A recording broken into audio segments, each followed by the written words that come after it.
आइए दोस्तों, आज हम प्रॉफिट एंड लॉस के कुछ महत्वपूर्ण क्वेश्चन करने जा रहे हैं जो हर बार किसी न किसी एग्जाम में ज़रूर पूछे जाते हैं।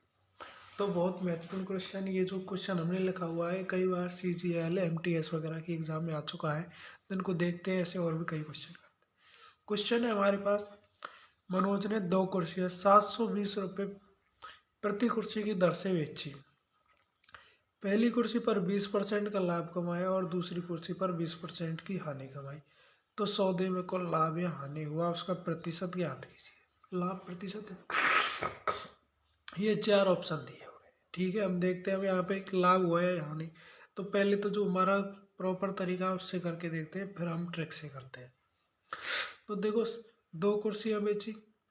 पहली कुर्सी 720 रुपये में बेची और दूसरी कुर्सी 720 रुपये।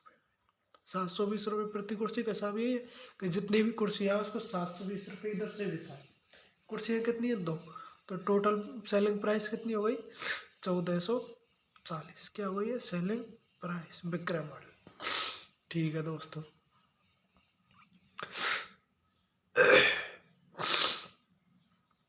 अब यहाँ पे देखते हैं कि पहली कुर्सी पे तो 20% का फायदा हुआ है। मतलब जो वस्तु 100, जिस वस्तु का क्रय मूल्य 100 था उसको 120 में बेचा। तो मतलब ये जो मान है ना, 1720, ये कितने परसेंट का मान है? 120%। और दूसरी वस्तु को बेचने पर कितने 20% की हानि हुई। मतलब दूसरी वस्तु ये 80% में बेची गई है। मतलब एक वस्तु को क्रय मूल्य के 80% में बेचा है तो दूसरी को 120 में।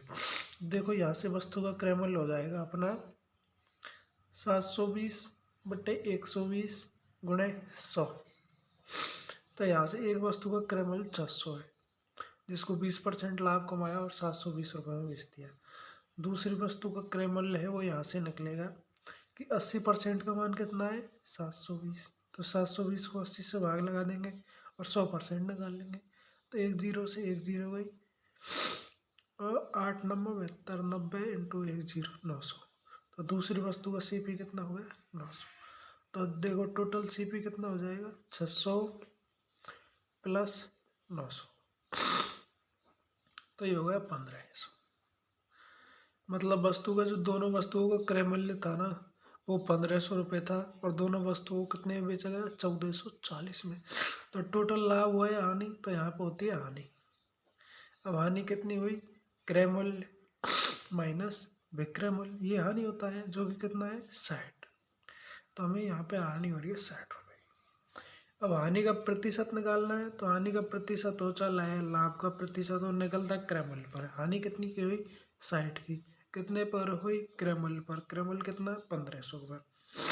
निकालो, परसेंटेज निकालेंगे, 100 से गुणा कर दो, डबल जीरो से डबल जीरो, 15 चौके 60। तो हानि हो गई कितने? 4%।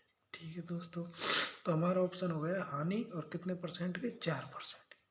अब इसको ट्रिक से करके देखते हैं। ट्रिक, हमारी ट्रिक क्या है?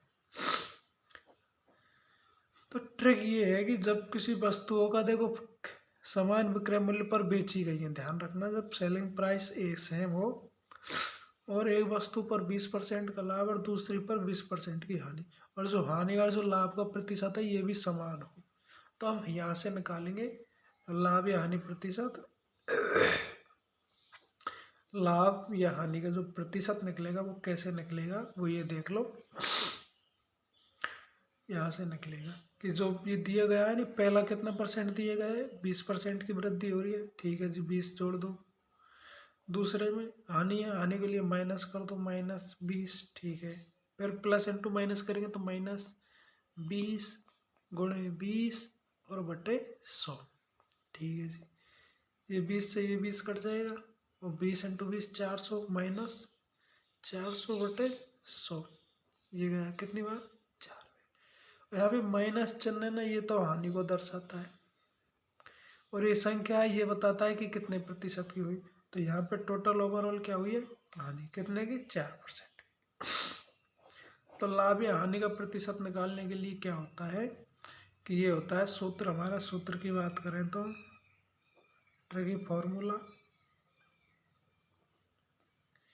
जैसे यहाँ भी ए है, इसको अगर ए मान लें तो ए ये भी हो रहा है, या आर मान लें इनको, तो ये हो जाएगा हमारा R² अपॉन 100।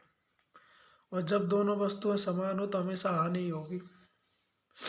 जब एक वस्तु को बेचने पर 20% का लाभ और दूसरी वस्तु को बेचने पर 20% की हानि है तो ओवरऑल हानि ही होगी। ऐसा कोई ऑप्शन नहीं बनता जिसमें लाभ भी हो सकता है। जहाँ पर भी आपको ऐसा दिखे आप डैम श्योर कर दो कि हानि ही होगी। अब हमारे पास यहाँ पे दूसरा क्वेश्चन है कि किसी वस्तु को 640 रुपये में बेचने पर दुकानदार को 20% की हानि। क्या कह रहा है कि जब दुकानदार किसी वस्तु को 640 रुपये में बेच रहा है तो उसे 20% की हानि होती है। तो बताइए वह उस वस्तु को कितने में बेचे कि 20% का लाभ कमा सके। आइए दोस्तों करके 640 रुपये में बेचने पर 20% की हानि हो रही है। तो इसको एक तो ऐसे कर सकते हैं जो अभी किया है ऐसे, लेकिन अब एक नए तरीके से करके देखते हैं अनुपात समानुपात वाले से। देखो इसको ऐसे करते हैं अनुपात समानुपात वाले से कि प्रथम विक्रय मूल्य, ठीक है, अनुपात विक्रय, प्रथम विक्रय मूल्य कितना है 100 माइनस हानि, हानि हो रही है तो हानि लिख दो, ठीक है। समानुपात का चिन्ह लगा के द्वितीय विक्रय मूल्य, द्वितीय सेलिंग प्राइस, और इस पे हमें क्या चाहिए लाभ, तो लाभ कितना होगा 100 प्लस जितना भी है वो लाभ लिखते हो। ये हमारा सूत्र हो गया। तो यहाँ से देखो प्रथम विक्रय मूल्य 640 रुपये अनुपात कितने पे बेचा जा रहा है 100, हानि की कितनी हो रही है 20%, तो 100 माइनस 20 समानुपात। द्वितीय विक्रय मूल्य हमसे सेकंड पूछा है तो सेकंड ज्ञात करना है हमको। यहाँ पे कितना लाभ चाहिए 100 प्लस 20% का लाभ, तो 120%। अब अनुपात समानुपात के नियम से इसको x मान ले, मान लो कि ये क्या है x है, तो अंदर अंदर वाली टर्म गुणा गुणा होती है और बाहर बाहर वाली होती है। ये तो हम सभी जानते हैं अनुपात समानुपात वाले नियम से। तो यहाँ से करके देखो ये कितना हो गया 640 गुणे ये 100 और 20 कितना हो जाएगा 120 गुणे 120 बराबर का चिन्ह।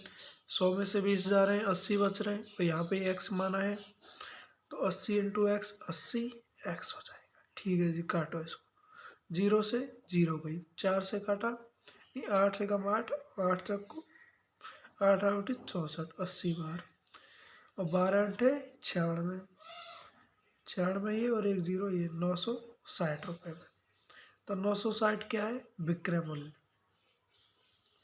विक्रय मूल्य कौन सा विक्रय मूल्य द्वितीय, द्वितीय विक्रय मूल्य जिसमें 20% का हमें क्या है लाभ चाहिए था, वो विक्रय मूल्य हो गया ये। देखो तो हमारा आंसर हो गया 960 रुपये कि 640 रुपये में किसी वस्तु को बेचने पर एक दुकानदार को 20% की हानि हो रही है।